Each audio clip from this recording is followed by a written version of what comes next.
me to join the session as well.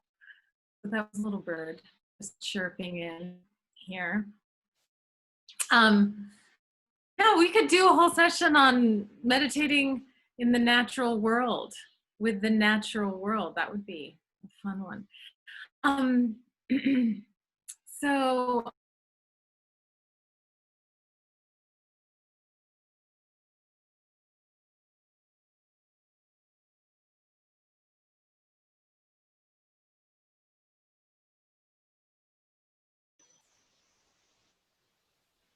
did we lose Christina?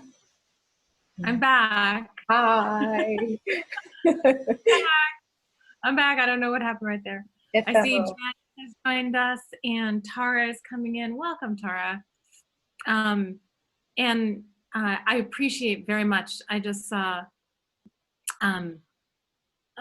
one chat. Carly's with us, but her, Carly, I just assumed that was a she. Carly is with us and the internet connection isn't strong enough to support. So please excuse me if Carly is not a she. Let us then begin with just doing some simple sitting practice. And then a couple things that I had on my mind as I thought about our session tonight. We're thinking about meditation as a way of life. And so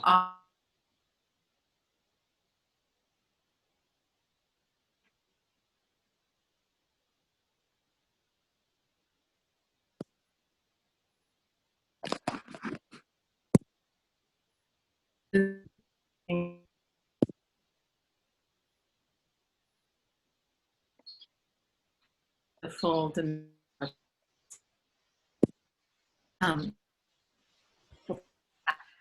do we call ourselves down or wake ourselves up, depending on where you are at the end of your day. You might be, I don't know, I'm just getting up. It's morning here.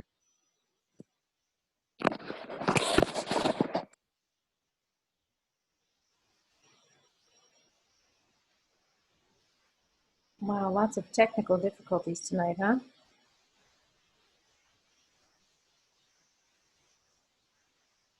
It's like thoughts. Thoughts are interrupting the flow. Where is she? Yeah. Chris, she's in Nepal. Nepal, oh, cool. Yeah, she's in Nepal.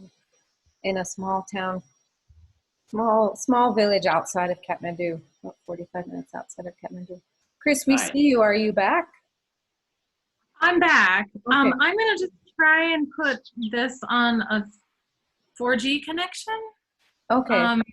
Because it looks like my Wi-Fi is not happy at this moment. So let's see if this is better. Cool. It's pouring rain here.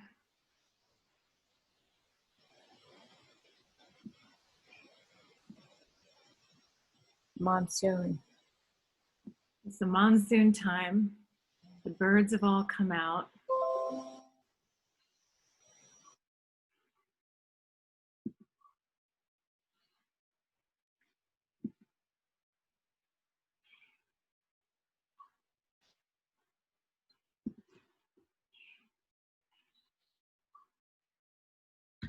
Okay, I can't establish a connection on my phone, probably because I'm out of data. So let's just hope that this doesn't keep cutting out. We'll give it a try. The first instruction of meditation, the one I like best, assume a comfortable seat. Assume a comfortable seat. Sit down. You could stand up, but try it first sitting in a way that feels comfortable for you. Your legs can be crossed. You could be sitting on a chair. There's definitely meditation in which you can lie down. We're not going to do that one tonight. You might do that one after we're done this session. And settle down, kind of like with a feeling of sinking your body right down into the earth. And then imagine a bird just flies quickly over your head and just lift your spine ever so slightly and then let it settle down again.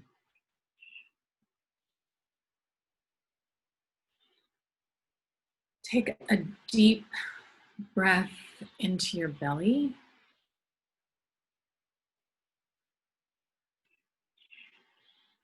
And exhale it a bit longer than you ordinarily would.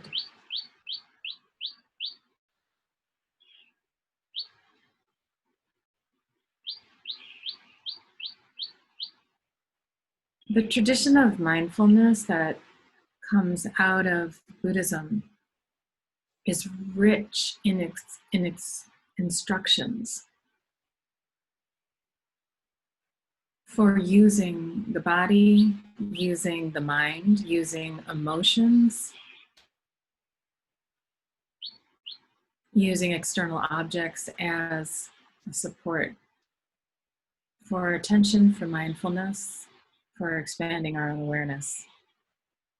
We're going to start with the body tonight. And so as you become fully present, sitting in your body, sense into the weight of it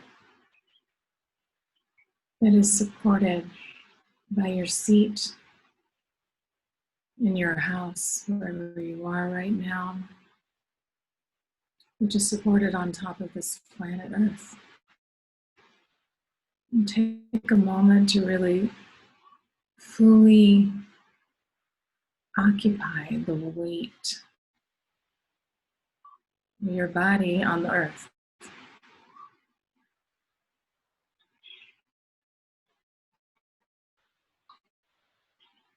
And you can welcome any other members of your family to sitting with you.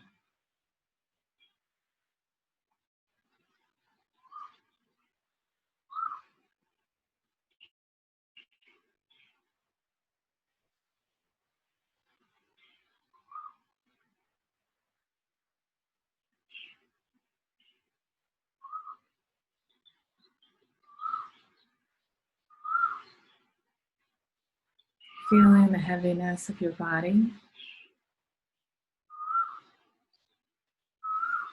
and the miracle of gravity that allows it to be present on the surface of this planet. Just bring your attention inside of your body. And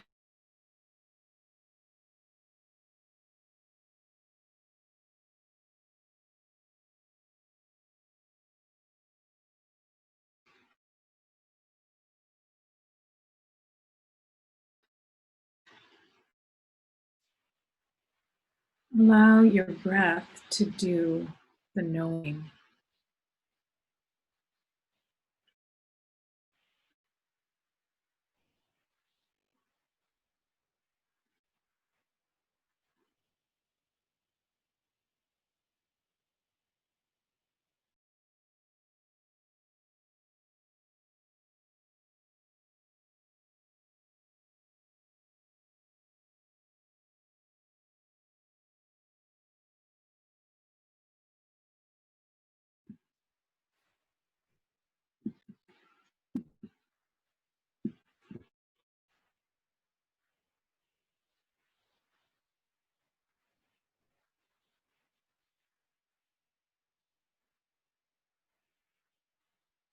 And using your breath as the vehicle for your attention.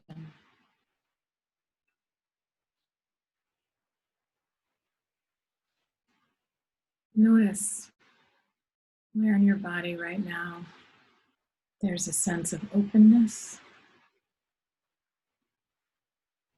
Where might you be holding some tension?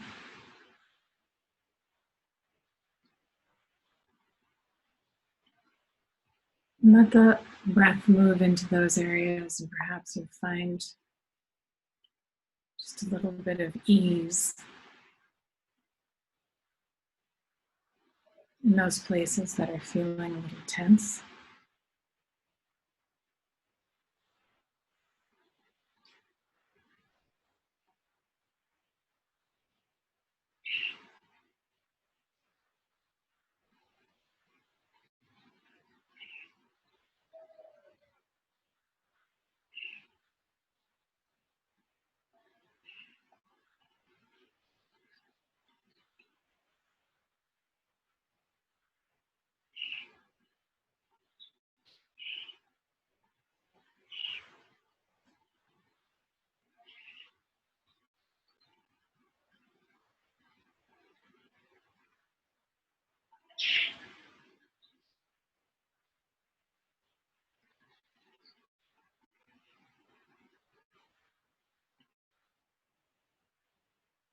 As you breathe, imagine that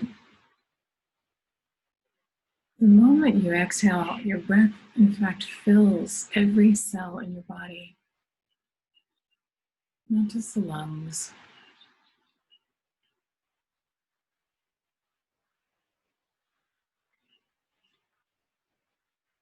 And let it lead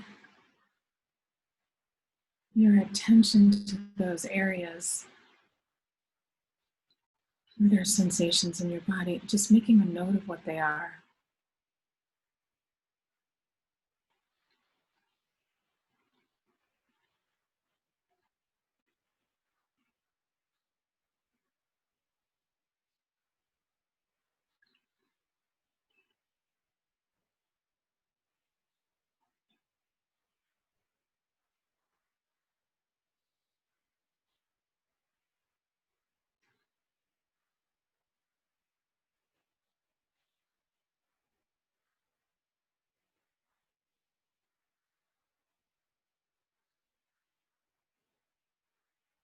With each breath, you can imagine that your body just gets filled with a little bit more space. Inhaling like a balloon being blown up. A little more space around each and every single cell.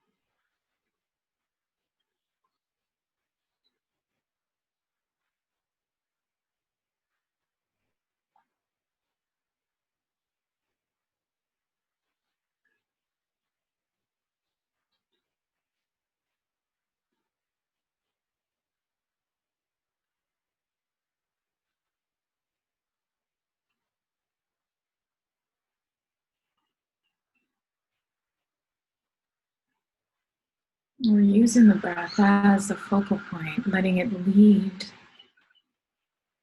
our awareness so that everything that's present right now, thoughts that are coming and going, emotions that may be there for you, different physical sensations in your body are all present. Just settle with you.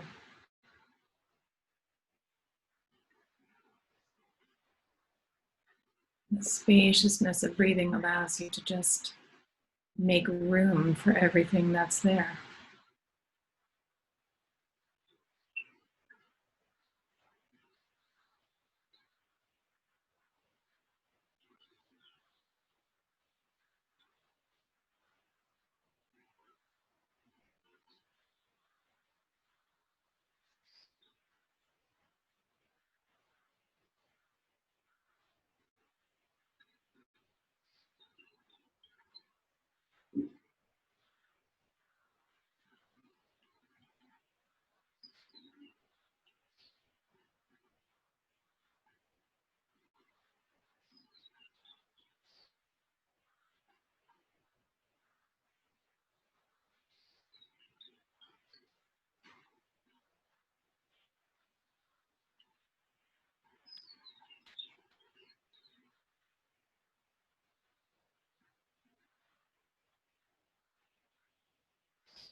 Every inhalation increases the space in our hearts, our body, and our mind.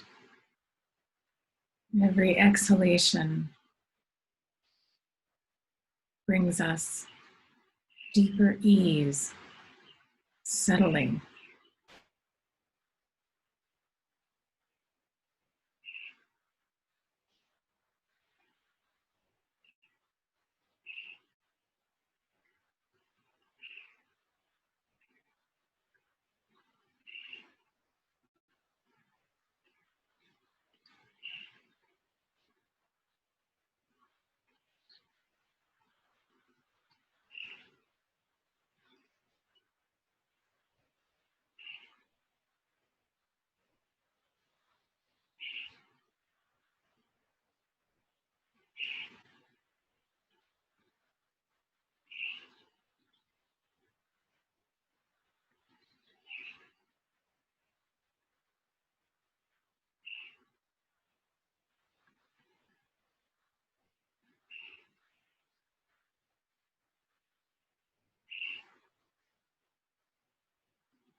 If you notice yourself distracted by thoughts, just gently bring your attention back to the breath.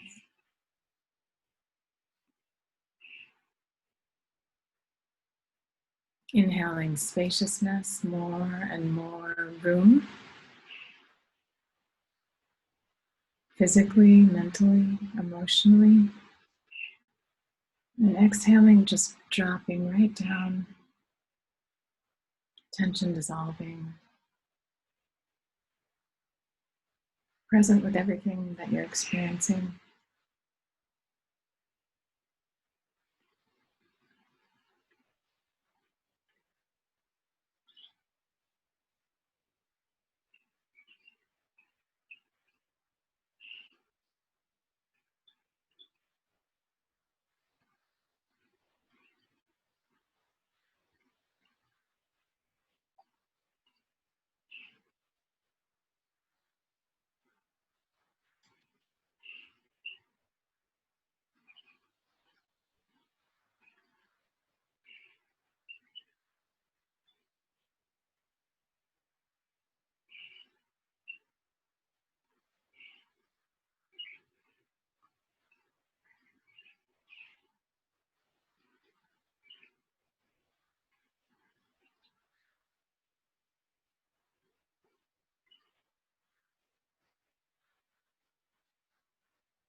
Notice if there's some sensations or emotions that you'd like to keep, others that you would rather be rid of, judging.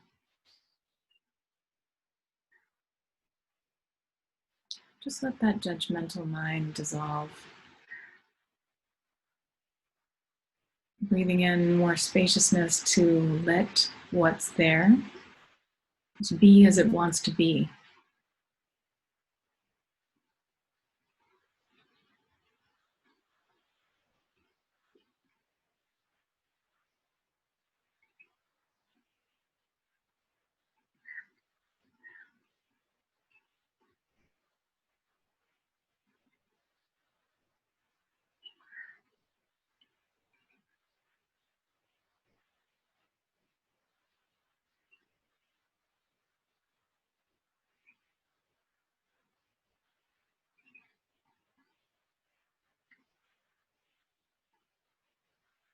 So breathing in spaciousness and exhaling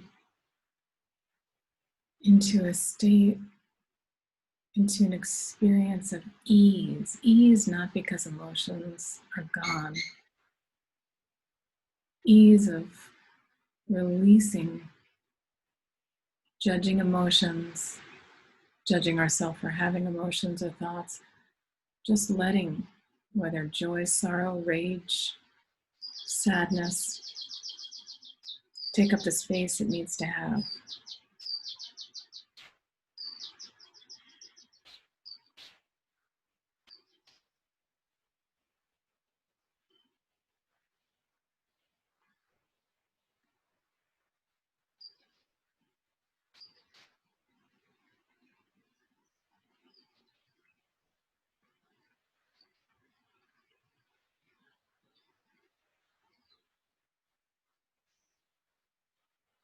Bring your attention then back to the body itself. Notice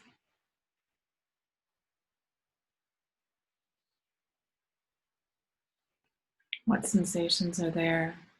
Does your weight feel a little bit lighter on your seat? Is there a little bit more openness inside of your body as you gently scan it?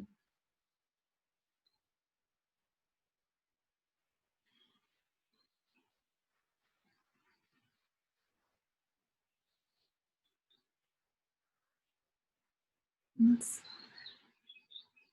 conclude by an inner appreciation. How many times do you tell your body that you're grateful, that you love it? It's what allows you to be here as a conscious being. Give a little bit of appreciation to your body.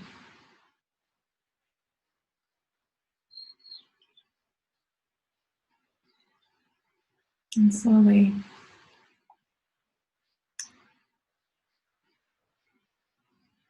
bring your attention back.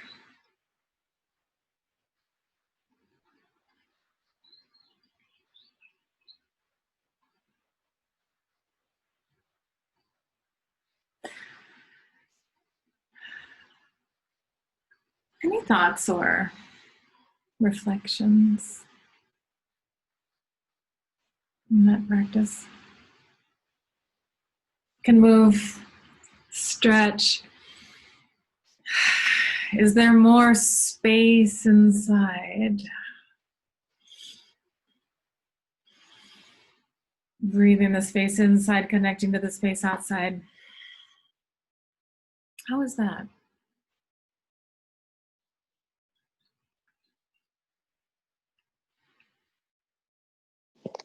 Hi, Christina.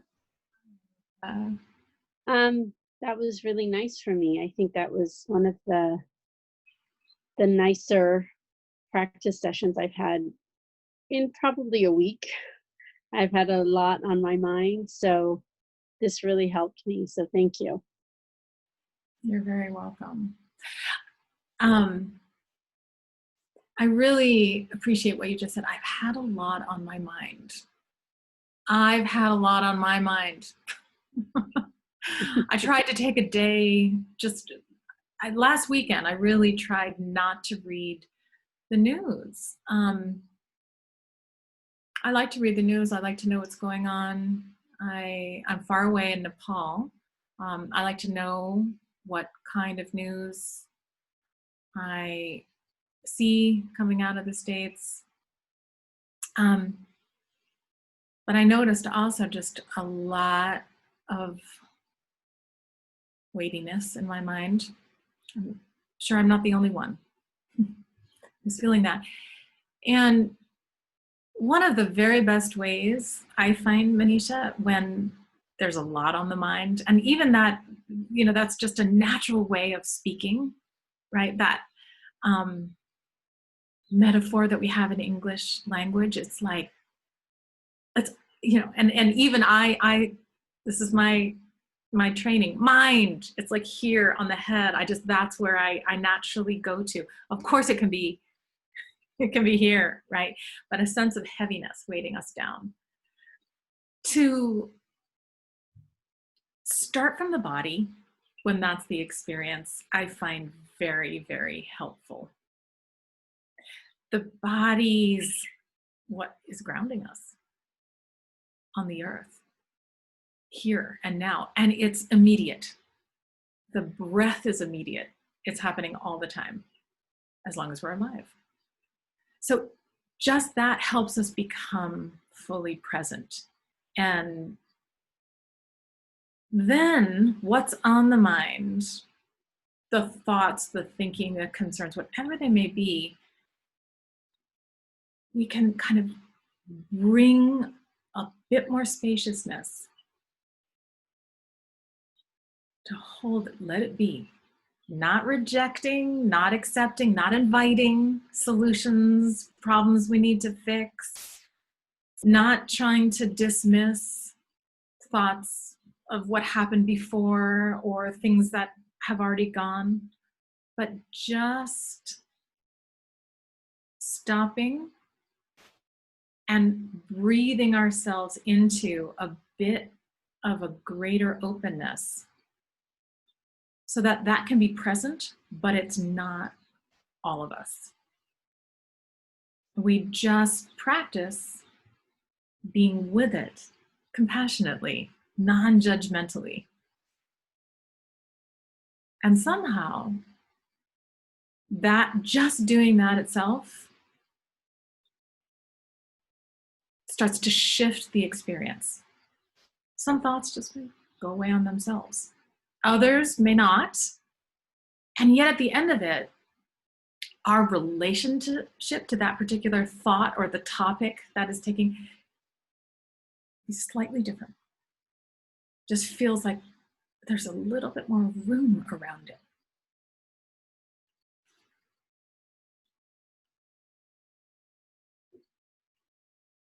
Yes, thank you for that, Manisha. When there's a lot on our mind, start with the body. Start with the body.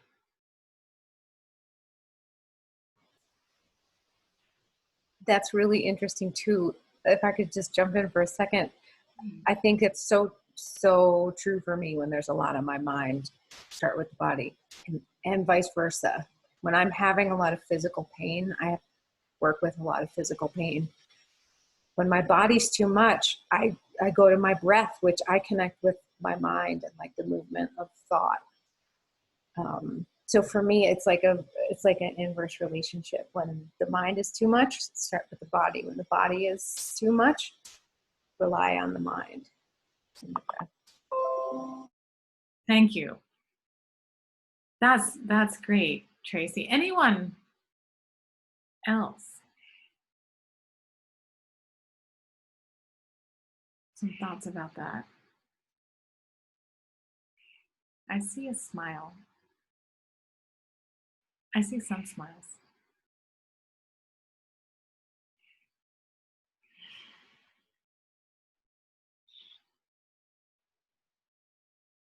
Sometimes I think that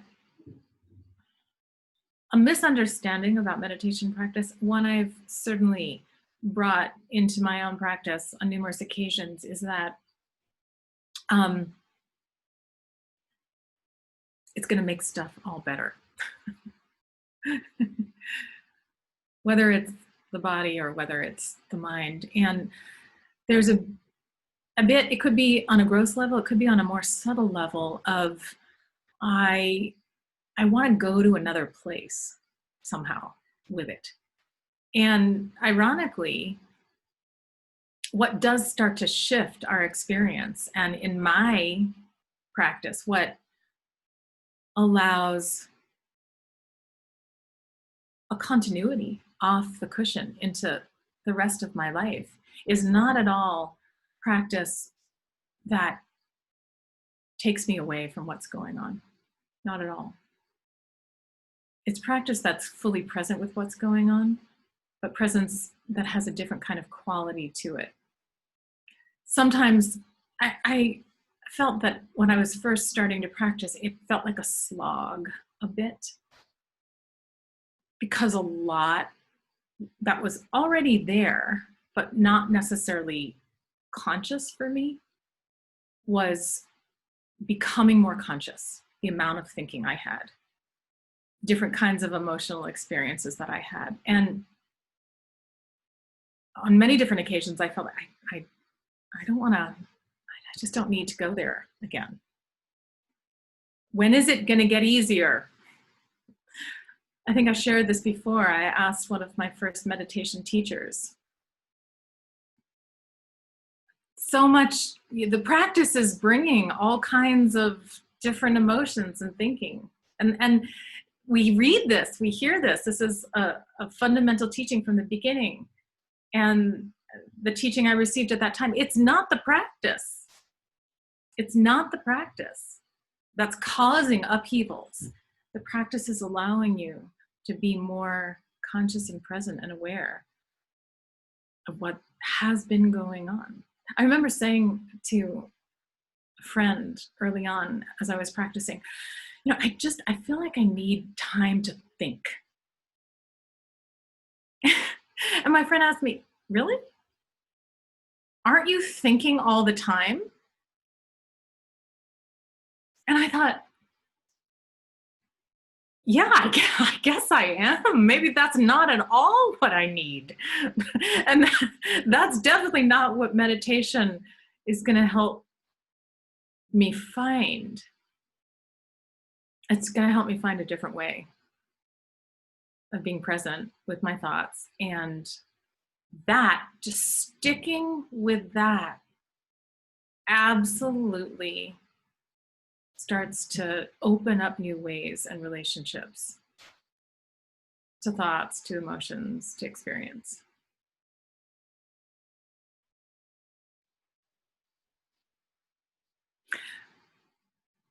So I was thinking about, how do we make meditation practice a way of life? How do we do that? That's a question for all of the practitioners of meditation that are here right now.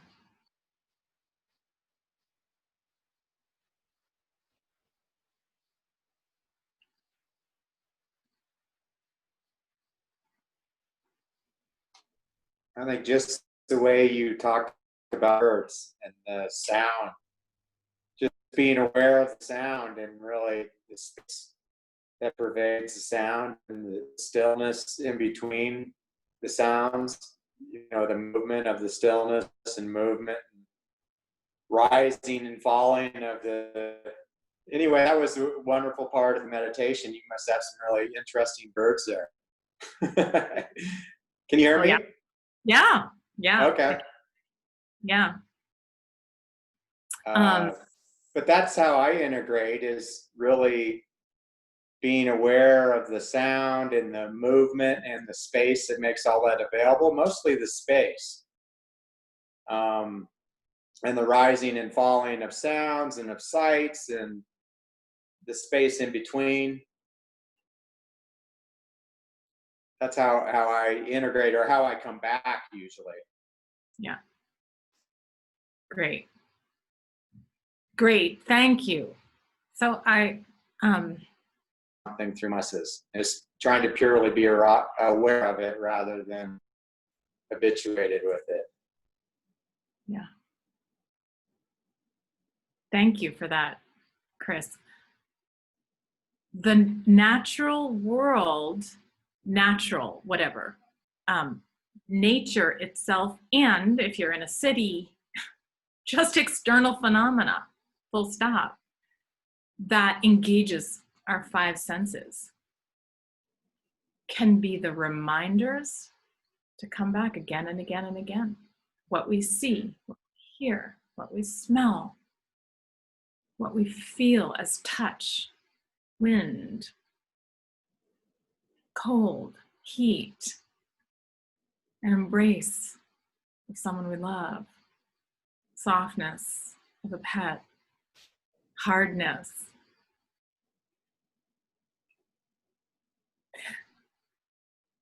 That is a practice that's also deeply rooted in the Buddhist tradition.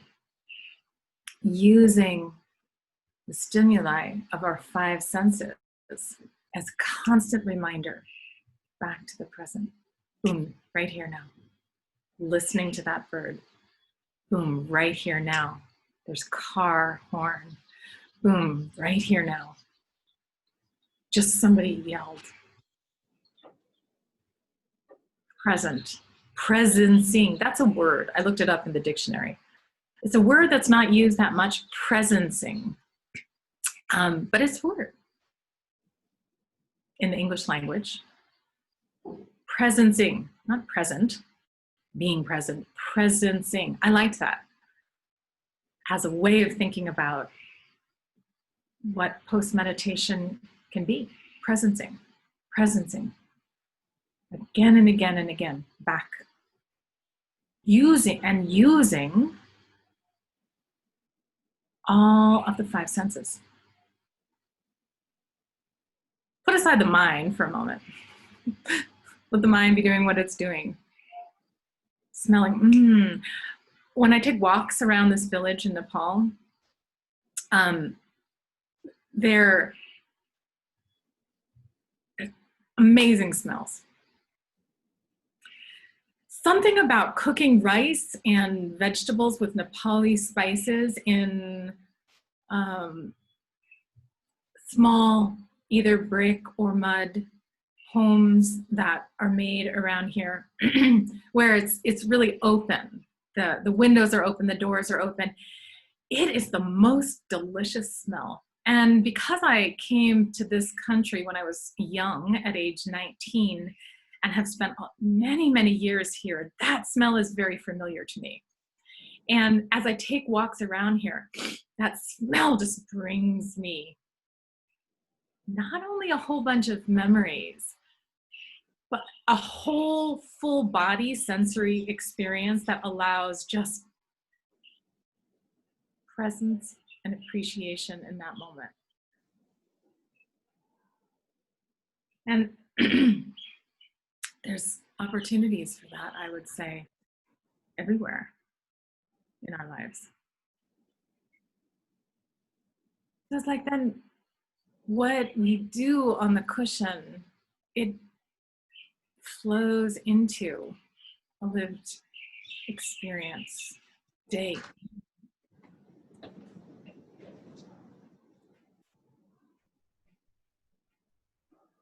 I was thinking about the importance of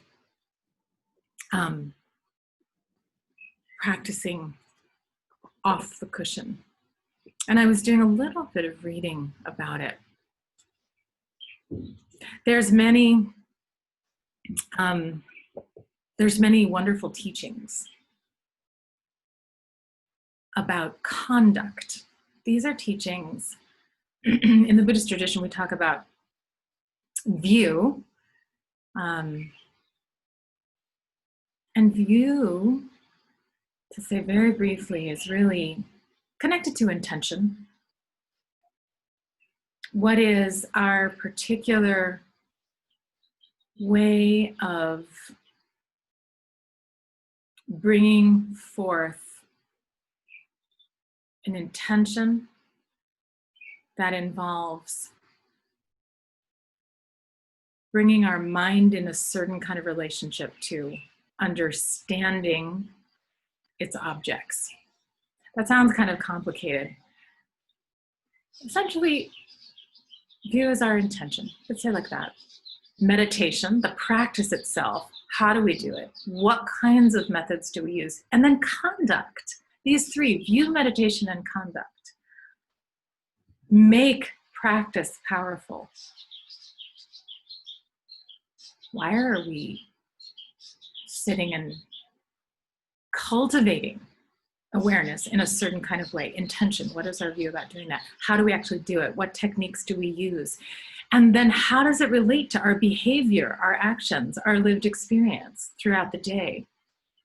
That's talked about in terms of conduct. I'll read you just a couple snippets of teaching. So this is a book on, it's called Mahamudra, The Quintessence of Mind and Meditation. It's a wonderful meditation manual, very, very extensive, written by a Tibetan teacher, Thakpo Tashi Namgyal. And there's a lot of different teachings on shamatha meditation, on vipassana meditation. It's like an encyclopedia, really, of meditation. Um, one of the teachings on conduct, what I wanted to bring in today, is to behave like a lion. And in these teachings, we find a lot of metaphors of the natural world. To behave like a lion. A lion is not afraid of other animals, such as deer or wild beasts. Thus, a meditator should fear neither external obstacles created by human or other conditions, nor internal obstacles arising from one's own deluded discrimination. So it's a sense of just fearlessness. Our meditation practice can bring a kind of fearlessness into the everyday experiences that we have as human beings. We're not afraid of things that are happening outside. We can meet them skillfully, fully. We're not afraid of things arising inside. We're open, we have spaciousness, and we have compassionate presence with ourselves. And that confidence that we can be skillful. So to behave like a lion, what is it like to behave like a lion?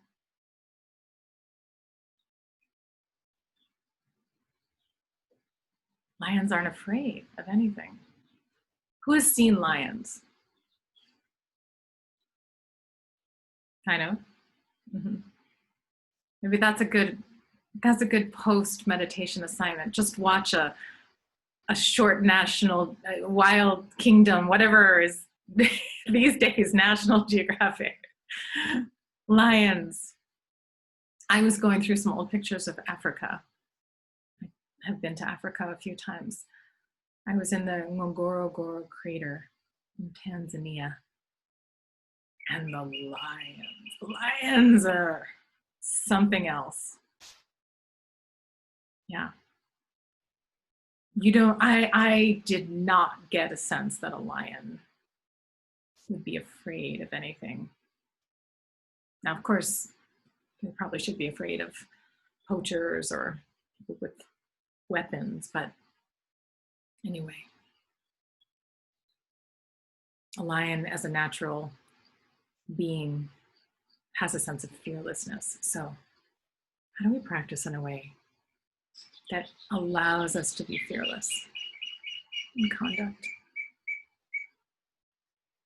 One other that I'm going to share, and then we'll do some more practice before we finish tonight. To behave like the wind blowing through space.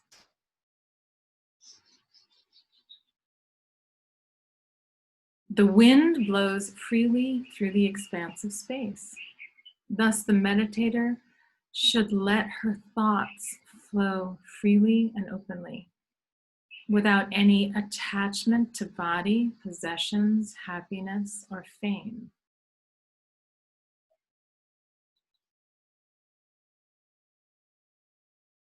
So there is a sense in that one of lightness, of non-attachment. Not non-attachment to make us dull or make us apathetic, but non-attachment, at least the way I read this,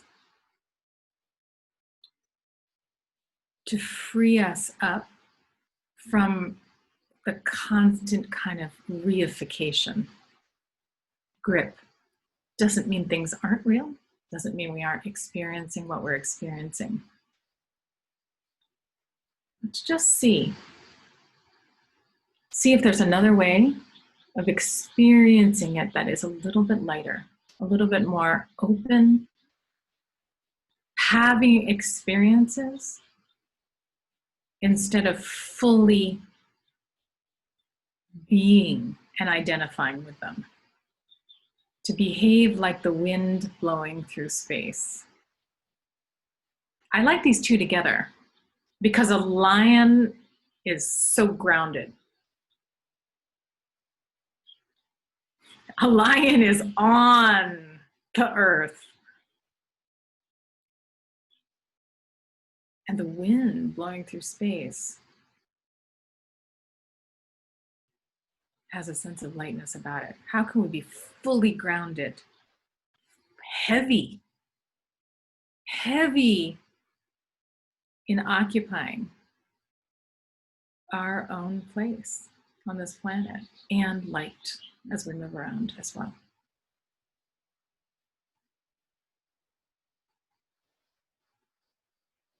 Sometimes heaviness is needed, sometimes fearlessness is needed, sometimes lightness is needed. That's the skillful discrimination that practice of meditation allows us to cultivate, I think.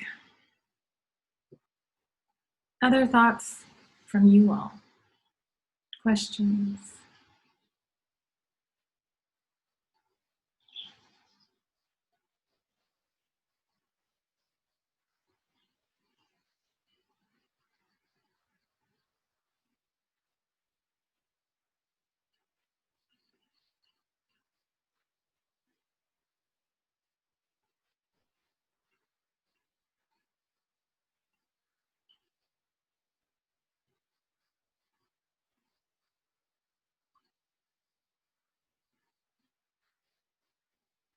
Shall we practice some more?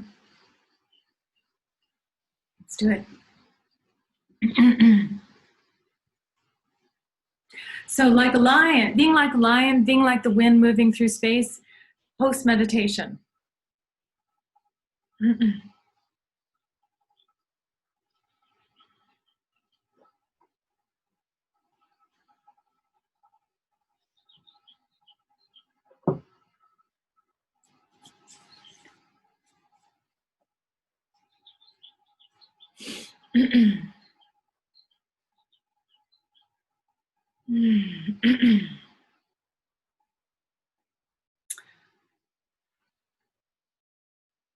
Let's begin with an intention.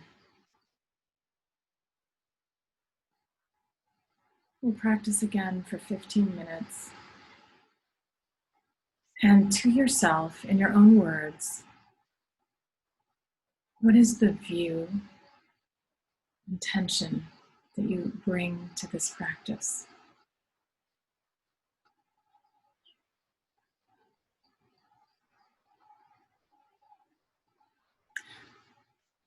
For me, the intention is to cultivate deeper capacity to be fully present and presencing with the 8 people here on this call tonight, such that we all can become more skillful in the world. Just bring to mind whatever the intention you have.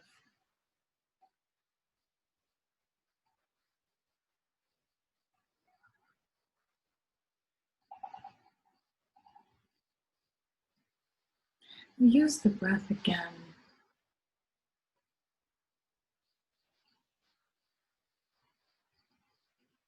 And so bring your attention back to your breath.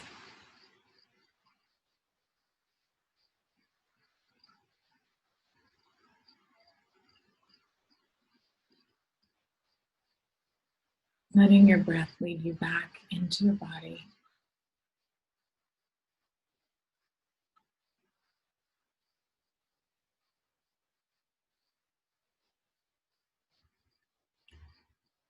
This time we'll use the breath as a way of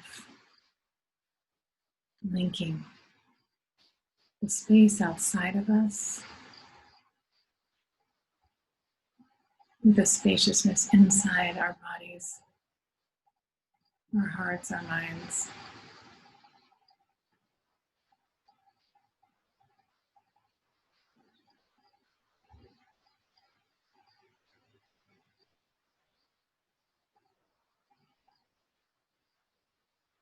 And so the attention rides on the breath with a light touch.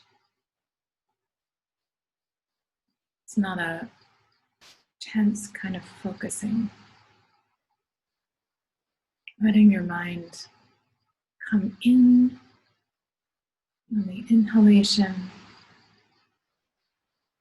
And just like we said before, like blowing up a balloon, our breath comes into us and increases the openness that we experience internally in heart, mind, body. And as we exhale, we just travel out with that breath, becoming one with the space outside, mixing indivisibly as our breath does.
We are all breathing the same air.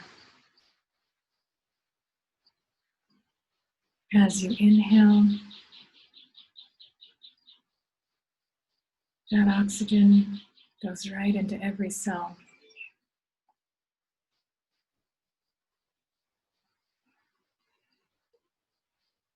The space from which we bring in air externally is indivisible as we take that into the cells of our body.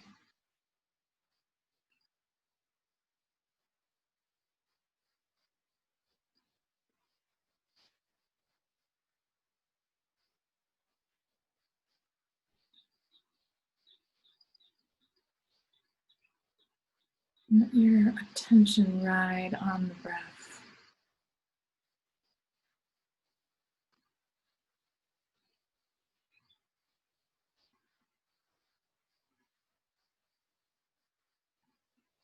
Opening up and becoming more spacious internally with every exhalation.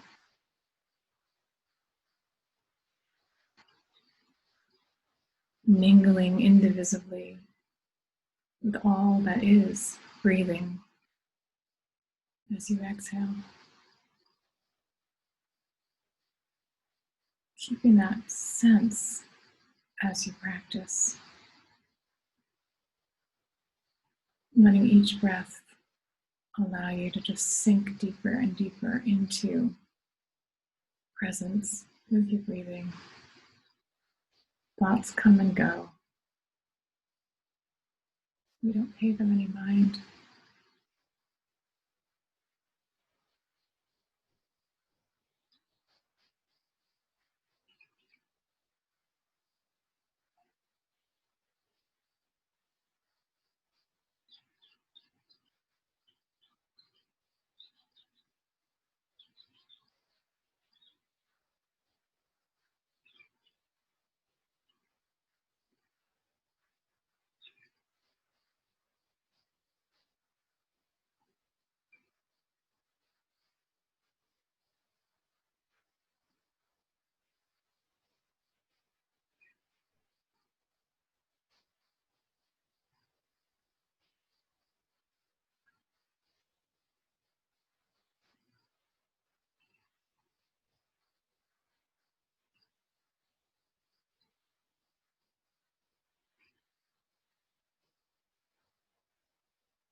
Notice that you feel a little sleepy. You can always sit up a little, raise your gaze a little bit. You notice you feel agitated or a lot of thoughts, you can gently lower your gaze.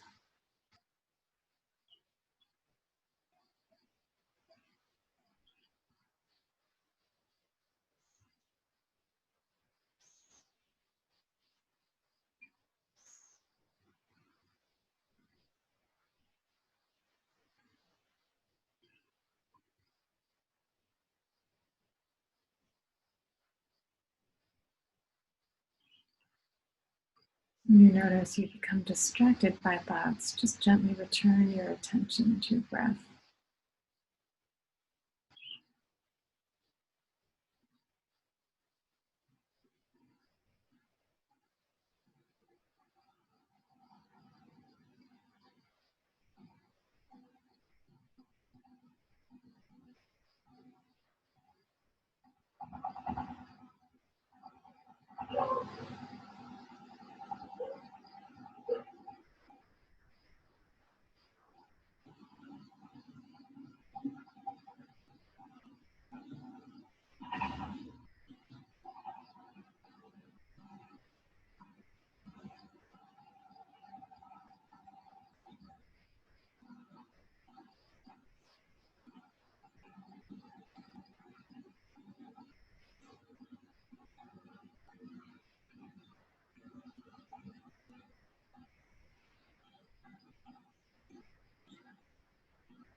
You can bring your attention back now.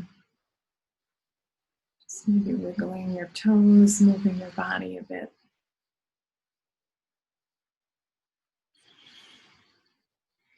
And in the Buddhist tradition,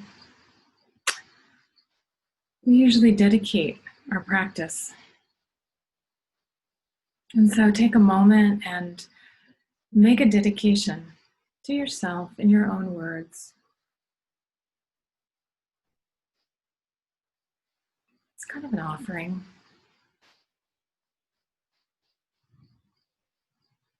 By taking this time this evening to sit and be present, meditate, may this contribute to the well-being of all beings in this planet, on this planet. And justice and peace everywhere. That's my dedication.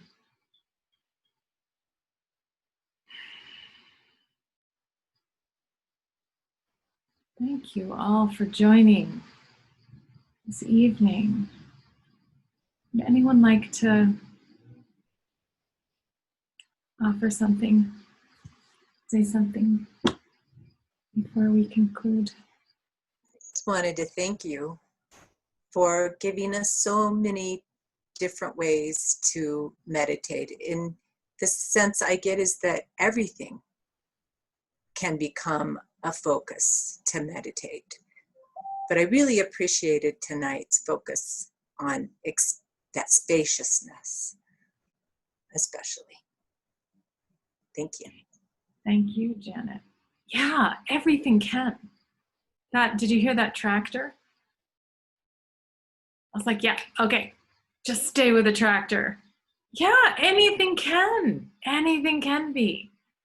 Sound is great that way. A sound comes.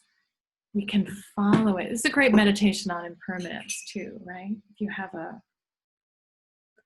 my dog chewed my bell apart. Anyway, it still works. You can use that. Stay with it, stay with it, stay with it. It fades, it fades, it fades. Meditation, impermanence. Yeah, anything can be.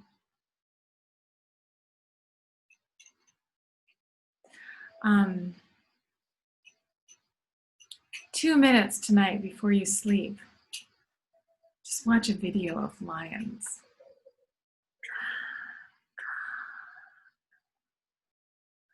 Fearless. They're so amazing. And listen to the wind, if there's wind. Tomorrow, how can you be like a lion in your conduct and like the wind? Flying through space. Thank you all very much for joining tonight. Thank you, Christina and Tracy. Thank you, Manisha. Thanks, Christina.